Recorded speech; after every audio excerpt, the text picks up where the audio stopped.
polling stations have opened in Romania this Sunday morning for crucial legislative elections, exactly a week after the first round of the presidential vote. The far right is hoping for a win after the right-wing independent candidate Călin Georgescu's surprise victory.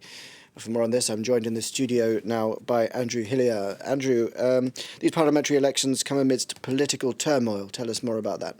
Yeah, that's right. These parliamentary elections could indeed confirm whether or not Romania really is tilting to the far right, or whether last week's first round presidential vote was merely a fluke. Polls have put the far right alliance for the unity of Romanians on top, ahead of the centre-left Social Democratic Party. There are two other far right parties which may cross the 5% threshold needed to enter parliament. That's SOS Romania and the Party of Young People. So there is the possibility that a far right coalition government could take shape. So really reshaping Romania's political landscape. And that's problematic for Romania's two main political parties, the parties that have dominated politics in Romania since the fall of communism. That's the Social Democratic Party, the centre-left party I just mentioned there, and the National Liberal Party, the centre-right party.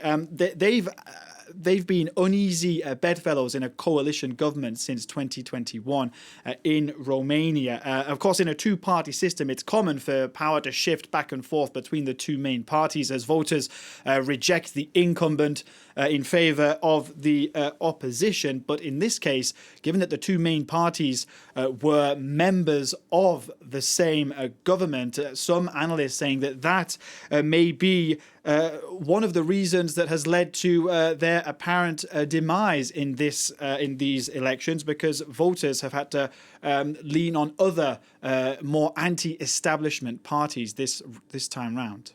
Now, a lot of people watching this election from across Europe, given the stakes, and the Constitutional Court tomorrow expected to deliver a crucial ruling. That's on Monday, tomorrow.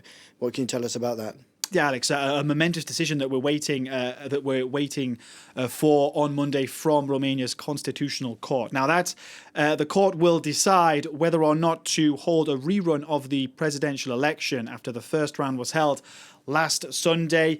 The second round runoff is supposed to be held next Sunday on December 8th. And if it does go ahead, it would be between Călin Georgescu, that far-right populist figure whose victory in the first round really took everyone by surprise, rocketing to first place despite polling only around between 5 and 10% in the run-up to that vote. Himself, as I said, a NATO skeptic in a country which hosts one of Europe's largest NATO bases. Now, if the vote goes ahead, he'll take part in the runoff against Elena Lasconi, a reformist candidate, a centrist.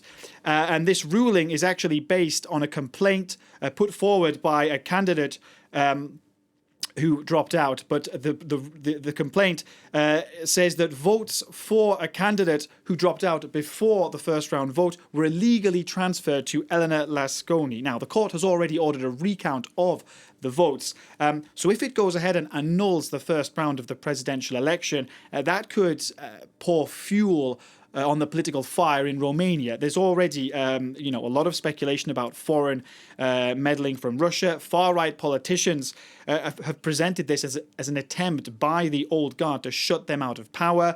There are allegations that TikTok favoured Călin Georgescu's campaign. These are all allegations denied by TikTok and Russia, but it does make for a very volatile electoral situation in Romania. Andrew, thank you very much for that. Plenty to keep an eye on there in the Romania election, both the presidential and the parliamentary ongoing today and next Sunday, potentially. Now, to